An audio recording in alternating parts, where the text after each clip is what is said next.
Oi pessoal, tudo bem? Aqui quem está falando é o Felipe e eu serei o professor que irá ministrar a disciplina de projeto de espaços corporativos para vocês.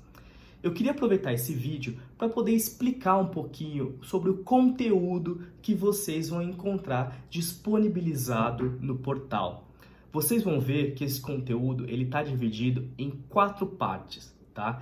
E eu queria passar um pouco sobre o que vocês vão ver em cada uma dessas partes, para que vocês possam entender qual é a estrutura dessa disciplina. Ou seja, qual é o nosso propósito, qual que é o nosso objetivo e a partir daí como a gente estruturou a linha de raciocínio que vai guiar todo esse material que será apresentado para vocês, certo? Então, antes de vocês acessá-los, eu queria explicar um pouquinho de cada um para vocês, tá legal? Mas antes ainda de explicar esse conteúdo para vocês, eu queria de maneira bem breve me apresentar para vocês, poderem me conhecer um pouco melhor, saber minha formação, um pouco sobre da minha experiência profissional, certo? Então, assim, de maneira bem resumida, eu sou arquiteto, fiz minha graduação na Unesp de Presidente Prudente, meu mestrado eu fiz também em arquitetura pela USP e atualmente ainda estou na USP fazendo meu doutorado, tá? Dividindo com a vida acadêmica, eu trabalho no mercado e tem 5 anos que eu moro e trabalho em São Paulo. Nesse tempo, sempre trabalhei em escritórios que projetam espaços corporativos. Tem mais ou menos 1 ano e meio que eu trabalho no escritório chamado Pitá Arquitetura e eu vou disponibilizar para vocês o link do nosso site, onde vocês vão poder acessá-lo e dar uma olhada nos projetos que a gente tem feito, tá? Além disso, vocês vão ver que ao longo dessa disciplina, conforme eu for apresentando esse conteúdo, eu vou utilizar muito desses projetos para exemplificar aquilo que eu estiver falando. Dessa forma, a gente dá uma quebrada naquele conteúdo teórico e traz um pouco do mercado, ou seja, do que tem sido feito, e assim eu compartilho também com vocês um pouco da dinâmica que é trabalhar com esses clientes, um pouco da dinâmica do dia a dia de estar num escritório da qual 90% dos seus projetos são projetos de espaços corporativos. Além disso, vocês vão ver que a gente tem uma diversidade de clientes muito grande.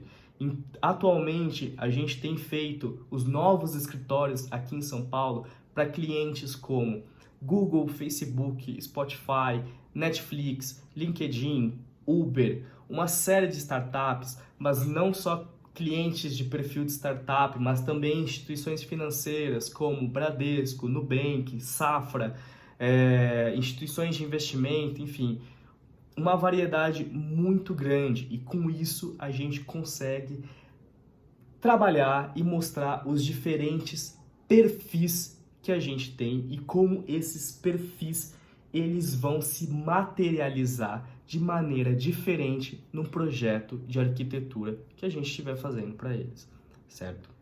Aproveitando esse gancho, vamos falar então um pouco da estrutura dessa disciplina, tá? Pessoal, a primeira parte que vocês vão ver, a gente vai falar sobre um contexto histórico, ou seja, a gente vai falar sobre as mudanças e a evolução do espaço de trabalho ao longo das décadas, tá?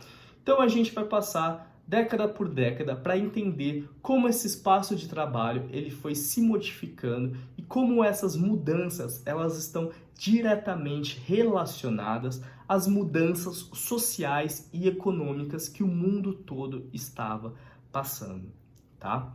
Por que a gente precisa entender esse contexto histórico? Bom, a gente precisa entender quais foram essas mudanças, como esse espaço se transformou, para entender como a gente chegou aos dias de hoje. Ou seja, para a gente poder entender o espaço de trabalho contemporâneo, a gente precisa entender um pouco desse passado. E essa é a segunda parte.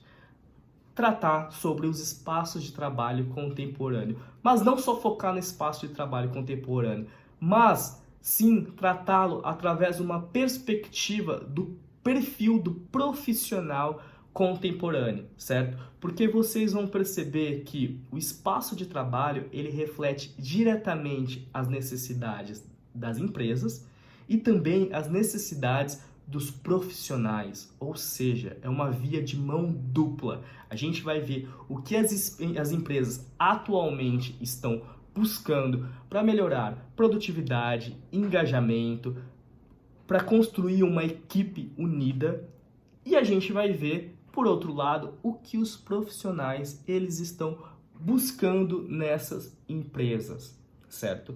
Para isso a gente vai tratar sobre os diferentes perfis, as diferentes gerações, como cada uma atua dentro da perspectiva do trabalho, certo? E aí a gente vai, a partir desse ponto, ver como isso se materializa em diferentes espaços distribuídos dentro dessa área de trabalho, tá legal? E a gente vai falar também, ainda nessa parte, um pouquinho sobre as tendências do mercado. A terceira parte, pessoal, a gente vai entrar nas questões de projeto em si.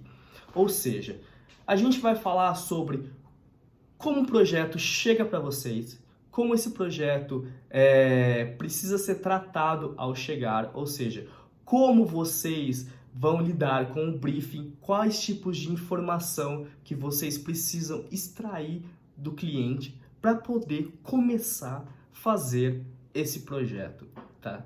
A partir dessas informações, a gente vai falar sobre a conceituação, ou seja, como vocês vão pegar todas essas informações e materializar isso num conceito de projeto. A partir desse conceito, a gente vai tratar como esse conceito ele vai se espacializar, certo? E como isso deve ser dividido dentro de uma área, tá legal? Além disso, a gente vai ter uma parte em que a gente vai citar as questões das normas que devem ser atendidas num projeto de arquitetura, ou seja, quando a gente está pensando em projeto de espaços corporativos, certo? E aí a gente, passando por todas as etapas, a gente também vai tratar de outros tipos de projetos que a gente pode incluir quando a gente está pensando no espaço corporativo, tá? Mas isso eu deixo para falar melhor nessa parte. Por fim, pessoal, o quarto e último vídeo, ele se trata justamente da disciplina, ele se trata justamente do trabalho dessa disciplina, tá? E eu vou explicar para vocês qual vai ser a atividade que vocês vão realizar ao longo desse mês. Pessoal, o que eu queria deixar bem claro é que eu estou totalmente à disposição. Eu espero que vocês assistam às aulas sempre com um caderno em mãos, não só para poder anotar os pontos principais, mas também para poder anotar eventuais dúvidas, tá? Que vão surgir principalmente se tratando de um conteúdo online, tá? Então, eu me coloco à disposição para esclarecer qualquer uma dessas dúvidas que eventualmente surgirem, seja por WhatsApp, seja por e-mail, não hesitem em me mandar, tá legal? Vamos manter isso como um canal de comunicação aberta ao longo desse próximo mês para que vocês possam executar o trabalho final da melhor maneira possível. Certo, pessoal? Dito isso, espero que todos vocês tenham uma boa aula e aproveitem.